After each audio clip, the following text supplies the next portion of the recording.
Un gros bonjour à tous mes amis.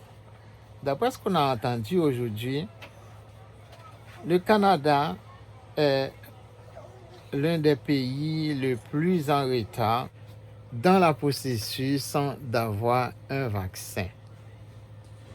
Medicago est la troisième compagnie que le gouvernement du Canada a versé une partie de 214 millions de dollars pour la préparation du vaccin. Voilà ce qui suit, mesdames et messieurs. Le gouvernement Trudeau a attribué à Medicago la grande part d'un investissement de 214 millions de dollars. Mais comme l'explique Julien Lapointe, la campagne de vaccination n'est pas pour demain. La course au vaccin contre la COVID-19 compte un nouveau joueur. Medicago s'engage à fournir 76 millions de doses du vaccin au Canada. Notre vie est en accéléré depuis le mois de mars. Il faudra faire vite, dit la vice-présidente exécutive aux affaires scientifiques, Nathalie Landry. L'entreprise de Québec n'est qu'à la première phase de développement. Le vaccin ne sera pas prêt de sitôt. On pense raisonnablement que le vaccin va être disponible dans la deuxième moitié de 2021. Avec cette entente, le Canada compte maintenant plus de 350 millions de doses de vaccins qui lui sont réservées. Mais leur distribution pourrait commencer plus tard que dans d'autres pays. Des entreprises comme Novavax, AstraZeneca et Pfizer, par exemple, ont promis de livrer leurs vaccins aux États-Unis et en Grande-Bretagne dès cet automne ou au début de l'année prochaine. Alors qu'au Canada, la livraison est prévue quelques mois plus tard. Pourquoi le Canada est en retard? Le député conservateur Pierre Paulus déplore que le Canada soit à la remorque des autres pays. On l'a vu avec les tests de salive, 3 mois de retard par rapport aux Américains. Maintenant, on arrive avec les vaccins, alors que tout le monde attend d'avoir un vaccin. Le gouvernement a conclu les ententes avec certaines entreprises pharmaceutiques des dizaines de jours après les États-Unis, ce qui pourrait expliquer ce retard. Au début, on va avoir moins de doses que ce dont on aurait besoin. Le premier ministre Justin Trudeau reconnaît qu'il faudra être patient. Au fur et à mesure que l'année prochaine avance, on va en avoir plus. Il estime qu'un vaccin ne sera pas prêt à être distribué au pays avant le début de l'année prochaine. Du côté de la France, Le plus important pays européen a ordonné un second confinement de ses citoyens.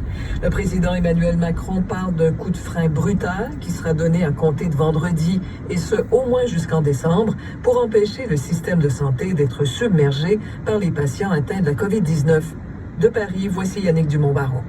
Emmanuel Macron l'a souligné rapidement, les efforts des Français ne suffisent plus. Le virus circule en France à une vitesse que même les prévisions les plus pessimistes n'avaient pas anticipées. Le président a évoqué une deuxième vague qui pourrait être plus meurtrière que la première. Il craint que la plupart des hôpitaux français soient saturés d'ici la mi-novembre. À ses yeux, il n'y a donc qu'une seule solution vraiment efficace. Le confinement qui a stoppé le virus. Tout le territoire national est concerné. Un second confinement qui ressemble au premier en plusieurs points. Les sorties du domicile seront limitées à l'essentiel, les déplacements entre les régions interdits, de même que les rassemblements en public.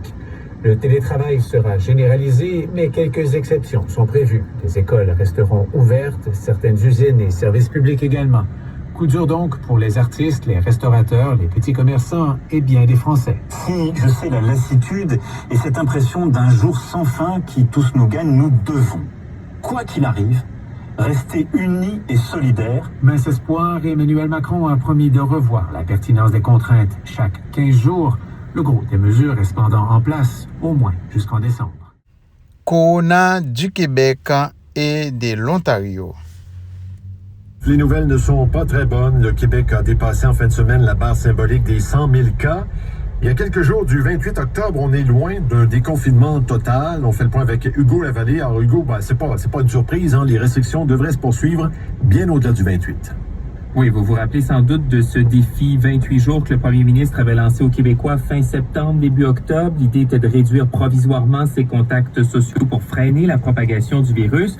Sauf que, près d'un mois plus tard, le nombre de nouveaux cas quotidiens reste élevé à près de 1000 par jour. Les hospitalisations aussi sont nombreuses, environ 550.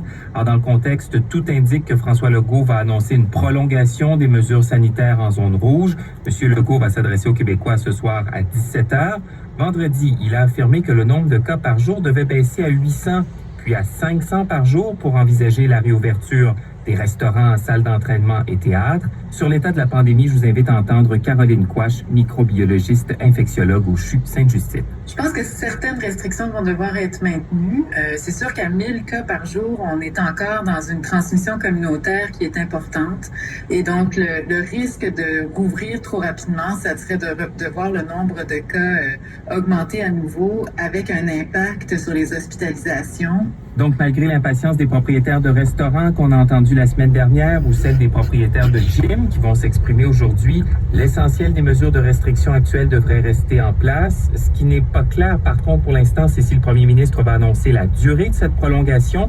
Des sources évoquent au moins 2 semaines de restrictions additionnelles, mais la décision n'est pas encore arrêtée. Sous Doug Ford pour imposer de nouvelles restrictions dans certaines régions. Les bilans de la fin de semaine étaient très élevés, en fait les pires depuis le début de la pandémie en Ontario. Juliane Lamoureux est à Toronto. Juliane, l'Ontario hier a battu un record en 1000 cas en une seule journée. Oui, 1042 cas, Maxime, hier, 978 cas samedi. Ce sont des sommets qui n'avaient pas été atteints en Ontario depuis le début de la pandémie et qui surviennent exactement 2 semaines après la longue fin de semaine de l'Action de grâce. Alors, le gouvernement songeait déjà à imposer de nouvelles restrictions aux régions de Halton et Durham, en banlieue de Toronto, pour tenter de freiner la progression. On peut penser à la fermeture de salles à manger de restaurants, fermeture de gym ou d'autres endroits publics. Vendredi, Doug Ford avait dit que les experts du gouvernement allaient observer le nombre de cas cette fin de semaine avant de prendre une décision. On verra si les chiffres feront pencher la balance. Il y a déjà des restrictions dans les régions de Toronto, Peel, York et Ottawa.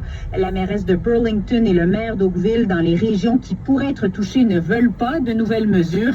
Ils ne croient pas que ce soit nécessaire. On devrait en savoir plus vers 13h lors du point de presse quotidien de Doug Ford.